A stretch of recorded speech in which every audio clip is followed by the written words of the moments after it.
Hi, everybody, and welcome to another episode of the Double Stuff podcast, where we're double the hosts, double the topics, and double the fun. And I'm Alan. I'm Sarah. I'm Dan. I'm Charity. And Charity, would you like to tell us what it is we'll be talking about? I hold the magical bowl of power here, and our first First topic? Idiomatic expressions coming from episode 14, I love you to Quick Trip and back. That's a good one. Okay. Okay? You might need a refresher on Idiomatic? idiomatic. That's what I was going to say. Well, I'll throw it to Sarah in a minute. She can give us a Okay. definition of all the words. What's we need number to know. 2? Second topic is Mother Goose from episode 6, the vegan witch Perfect. footwear, size 6, and then we revisited this episode in episode 56. It's a throwback to a throwback. Yeah, Yeah. I know. Yeah. It's like Inception. I or know. something. I It know. seems like it's Dreams been so within a long ago, dream. because that was from like way back. All right. Going back to topic number 1, though. Yeah, idiomatic expressions. Yeah, refresh Bless you. my yeah, exactly. Refresh my memory on what that is. Well, I can go ahead and give the definition. Okay.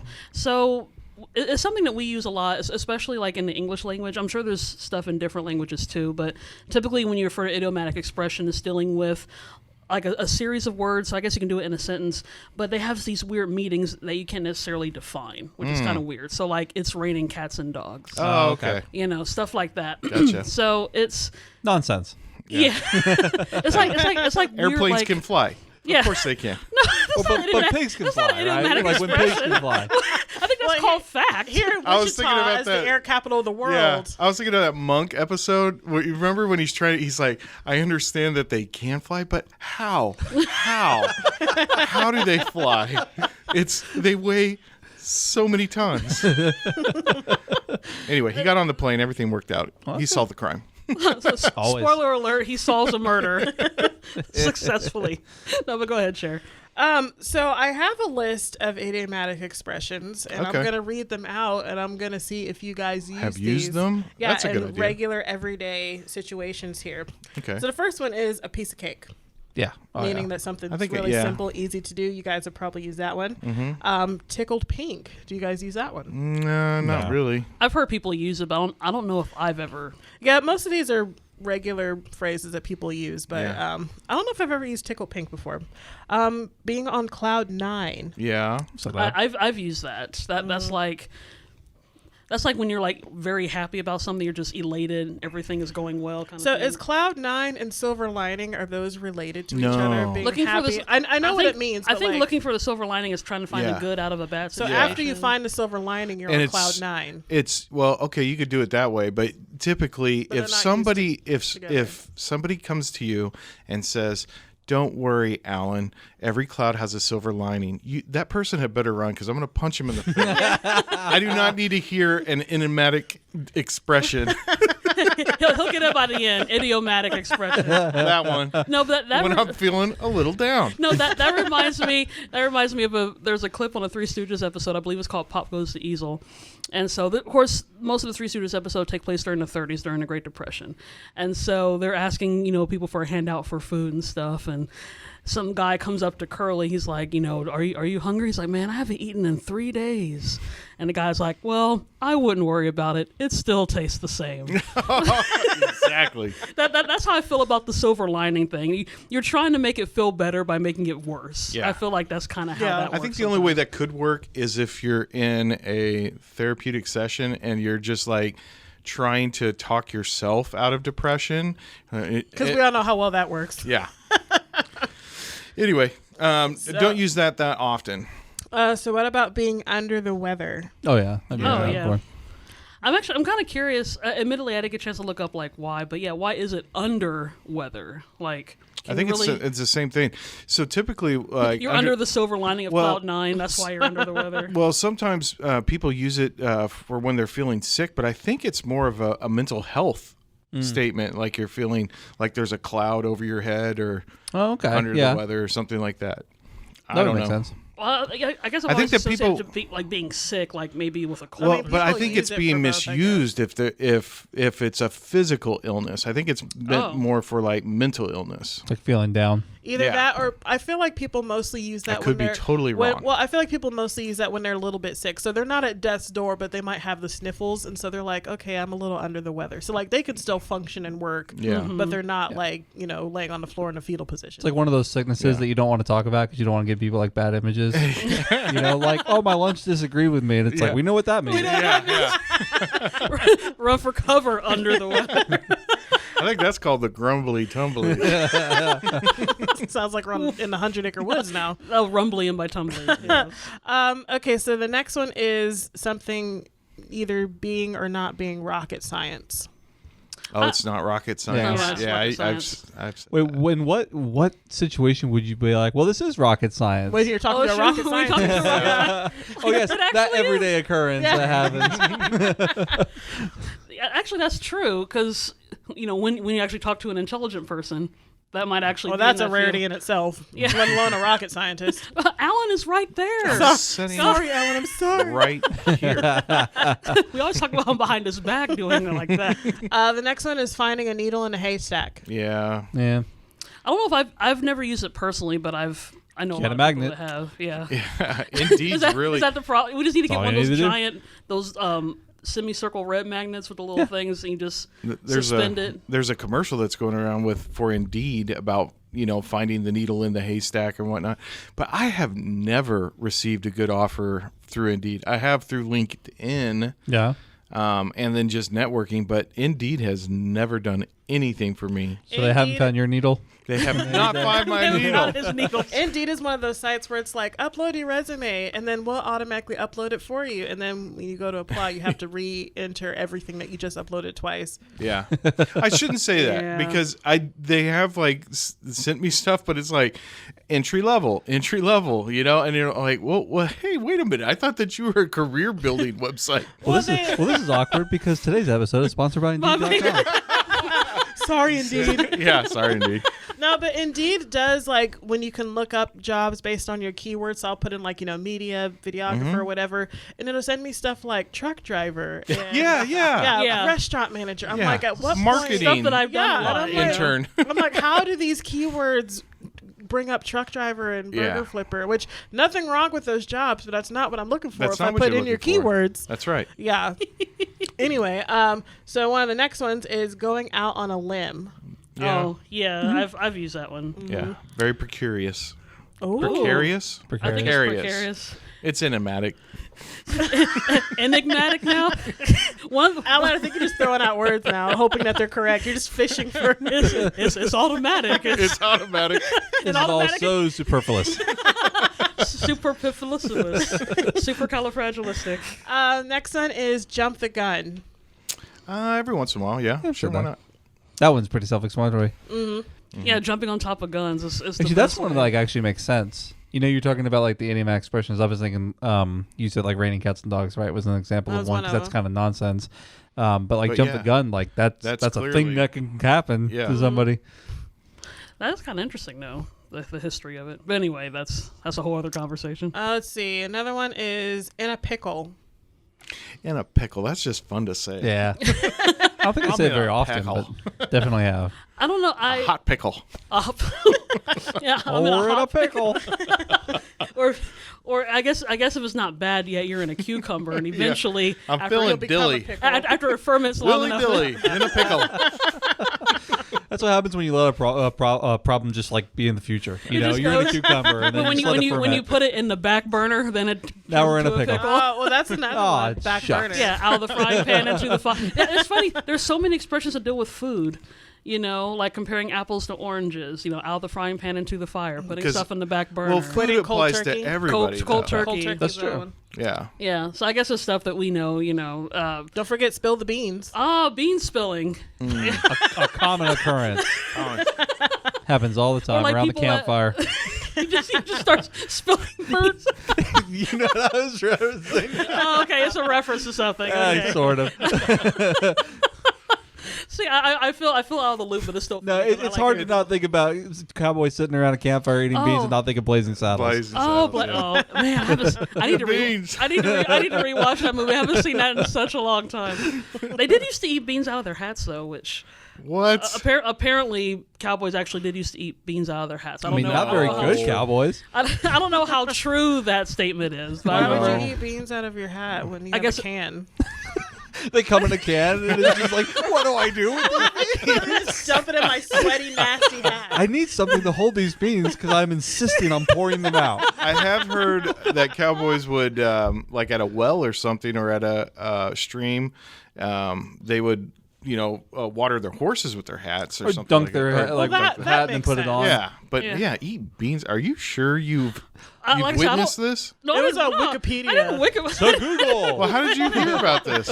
No, it was something I heard as a kid. She was talking so to it a could have been cowboy. something that somebody made up. Okay, people also said that if you ate watermelon seeds, you grow a watermelon in your Yeah. stomach. Did you believe that too? Not the watermelon, but Or I if did, you ate a piece of gum, it would Yeah. take 10 years to No, well, digest. it's like And I used 7 to years. eat gum just out of just to be a rebel. I was just like, oh yeah, we'll see about that. I love gum. I would have become See you gum. at surgery. Go. You know, I do remember one time I was in class and we were supposed to eat gum, and I'm like, oh no. And I swallowed it, and I'm like, oh man, 7 years. My heart's stuck to my liver Now I'm now. gonna die. I was like, oh man, The I've clock done it has now. started. I'm in a pickle. And that's how it goes full circle. Are there any of these expressions in Mother Goose though? I'm sure there are. Expressions. I'm trying to think. Any of An these old expressions, lady like, that lived in a shoe. yeah, in a pickle or raining cats and dogs or something. There might have been. I just hadn't. Admittedly, I that's- haven't done any I think deep that's search on well. that. It sounds like a great premise to start a nursery rhyme, to really like think about one of these terms and then be like, let's make a cute little story around it that Yeah. involves animals Well, I mean, is there? Okay, I that don't are know. orphans.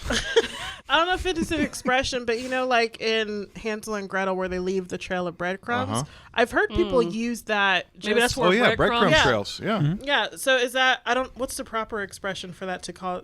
Just to leave a trail of breadcrumbs? Yeah. Yeah. breadcrumb I think trail. that's an actual To phrase. remember where you came from and all that. Like in a cop show, be like, the killer left a trail of Breadcrumbs. breadcrumbs for us to follow. Dun, dun. Dun dun. and then if it's like Brooklyn Nine-Nine, you take it literally. You actually see like crumbs of That's bread. right. They just follow it. Actually, see, I love stuff when it's taken like literal like that. But yeah, I'm assuming. I don't know if, like I said, I haven't done a lot of research in terms of Mother Goose or other fairy tales or stuff like that. Brothers Grimm. There might be some. I mean, I know there's a lot of phrases. This is a bit off topic, but a lot of phrases. They're not idiomatic, but they were apparently invented by Shakespeare, like one fell swoop, which is a phrase I use a lot. You know, Yeah, I actually do use that. I do use that a lot. So there are certain things that. I mean, I think it's like that with phrases anyway. They probably weren't intended to become catchphrases throughout the centuries. They just roll off the tongue. I'm or, pretty sure that the fell swoop wasn't something that you'd want to hear. Just- it does it sound refers negative. to well, it's a executioner's term, right? Is it? Yeah. Oh, let's- take it out in one fell that- swoop. let's- Yeah, Yeah. you Let's- want it let's in one see- fell swoop. Yeah. Just get it over with. Yeah. Let's Two's let's no see good. what. Yeah, you don't want an executioner with a two swoop. You don't want to be on the swoop. You don't want to be on the chopping block and hear thump. Oh no! Yeah, I forgot the sharp. Actually, I checked out Mr. Google, and apparently, the term was invented in Macbeth, which apparently is a phrase you're not supposed to say because it's unlucky. But hey, Only in the theater. only in the theater where we are not in Thankfully, we're in theatrical. a studio, so we're good. But it was a Shakespeare thing, and apparently, you are partially right about that. It of course I am. Oh, partially. Come on. Well, okay, it's because it wasn't sharp enough. That's why I say partially. But according to here, it says the murder of Macduff's wife and children to a hawk swooping down on defenseless prey. So I guess it's actually like swooping, like a bird swoop. So Metaphor. yeah, You could look at it that way. I choose to go the executioner's route. execution route. I was like, I prefer the guillotine way. Yeah, exactly. One fell swoop. Shook. That's okay. Sorry, one more Three Stooges reference. And then, so one of the episodes, they were in medieval times and they were arrested for something and they were going to be executed. And it's like, how do you want to get your head chopped off, get burned at the stake, or whatever. Oh, I know where this is going. And so Curly's like, oh, I'd rather get burned at the stake. And there's like, why? It's like, well, a hot steak's better than a cold chop. Ah. So I have so many questions though. How did they get from the 1930s to medieval times? Oh, time machine, Oh, obviously. of course. Goodness, That was one of Dan. my favorite stories growing up. Did you Three guys? Stooges? No, the Connecticut Yankee and King Arthur's Oh, Court. yeah. Oh Mark Twain. yes, I love that one. I've seen the Bing Crosby musical version. Well, it's a book too. Well, I saw the version when they're with the kid from Wonder Years. Wasn't he in that? did they do a made for TV movie? No, they did like a full on movie. It was this could be one of those like Mandela effect things where I'm like thinking of a movie that doesn't actually exist. I'm gonna have to look it up now. Okay. Well, while you're doing Mr. Google, Let's call it Kid in King Arthur's Court. Oh, that makes sense. I'm yeah, sure well, that. that's the point, right? That's the title. Well, no, the title is a Connecticut Yankee. Yankee. Yeah. Oh, it was just you said King a Arthur. kid in King Arthur. Yeah. It was called a Kid in King Oh. Arthur's Court. Yeah. Oh, With, that does sound oddly familiar. I don't know if I Oh, but it watched wasn't the kid from Wonder Years. Okay. Oh, well, This is just like a tangent. It was the kid from the baseball movie where he broke his arm and then like he pitches really well and he goes to. No. You remember that? no. Nobody remembers these things? No, Man, I watched weird movies when I was a kid. No, I think it's the fact that we didn't. You probably had a more normal. we were a lot more sheltered, and it shows in some of these episodes. Oh, I think I remember that. So he broke it, and then when they It's got retested, Gary Busey in it. yeah, and then he could throw like 110 miles an hour. Or so he something. brings it yeah. back and it goes, and it's like, shoo, and Yeah, it's like the fastest pitch. Yeah, I do remember that. Yeah, what's the name of that I one? don't know. I'm going to have to look it up. I want to watch it now. This is how it goes. Welcome to Random Movie Talk. This is what, Rookie of the Year. Rookie of the Year. This is what Yeah. people do though when they watch a movie and they're like, "Oh, it's I know him." that guy. He's from." And then you Yeah. you sit the whole time in the movie looking up stuff on IMDb, trying to And figure then out by the where time you're guy done, was the from. credit rolls. Whoa, we just watched. Yeah, and he didn't watch any of the movie, but you know every actor, you know their backstory, Oh, yeah. Yeah. you know all of their bio, where they played in front, you know. But Yeah. the movie, you have no idea what happened. That's funny- that's what happens once you start to approach 40. No, why'd you gotta put age with it? You can still be young and still try to wonder who the person is. Why you gotta pull old age people? Plus, you're not even old, so stop. Well. Okay. Oh, Feel like it. I'm in a pickle. With no silver lining. you're just gonna make all one idiomatic expression automatic. sentence. He's just gonna sit in a vat of vinegar for the next 10 years. You know what I always thought was interesting, kind of coming back to the idiomatic expressions that you were talking about, was I wonder how many are in other cultures, like non-English speaking cultures. Well, I'm sure there Well, are. I think Just we because- talked about Charity, talking about there's some French versions of that. I know, and now I'm trying to remember what they were. Because I can come back to well, that. she had given a French version of No Raining creme Cats in and the Dogs. pastry. What? I don't even know what that was. Here. No cigarettes with my cafe. he's in Le Pickle. Random Eastern European idiomatic expressions, again in English though. If Charity's French teacher is listening, we are The so chicken sorry. has no apartment.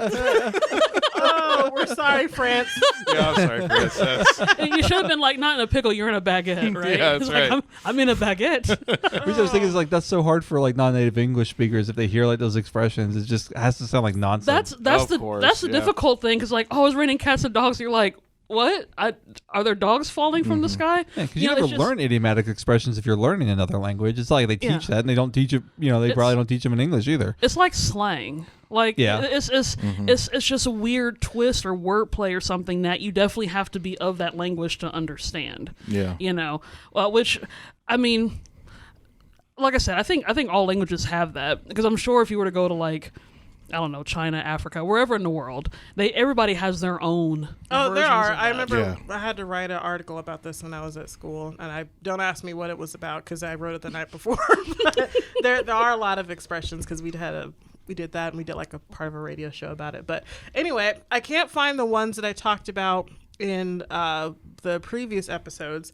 But one of them is c'est simple comme bonjour, which is it's as simple as hello, which is like easy peasy is probably what you would say. Ah, Okay. Lemon squeezy. lemon squeeze. So nothing about cream and tarts, Alan. It's a missed She made opportunity some there. It is. They should think about that one. we should call France and ask him to make one. We'll call the French hotline. but to that point, and I think where the difference with the topics would be the expressions tend to be more regional or cultural, whereas the nursery rhymes or the Mother Goose nursery rhymes tend to be kind of universal truths for the most part, I think. because there's some sort of underlying moral that tends to be cross-cultural, I think. I mean, they are often shared across cultures, right? Like a lot of our nursery rhymes and things like that are from other countries. Mm-hmm. So yeah, there's definitely something to that, I think. So anyway, something to think about. If you have something that you want to share with us as far as an expression that might be regional to you that we have not covered, that'd be please cool. shoot it over to us, and Sarah's going to let you know where you can send it. Yeah, drop us a line. That's an old phrase. I don't Drop know. us a line. Wow. Don't turn that dial. Don't turn that down. Since we're talking about phrases, we'll just get those all in. But you can listen to all of our episodes. All of our newest episodes are on all the different podcast platforms. Of course, you can listen to us at our website at doublestuffpod.com. We're available on Facebook and Instagram and YouTube at Double Stuff Podcast, and of course on Twitter at DoubleStuffP, and that's the letter P. See you later, alligator. After a while, crocodile. Oh, boy.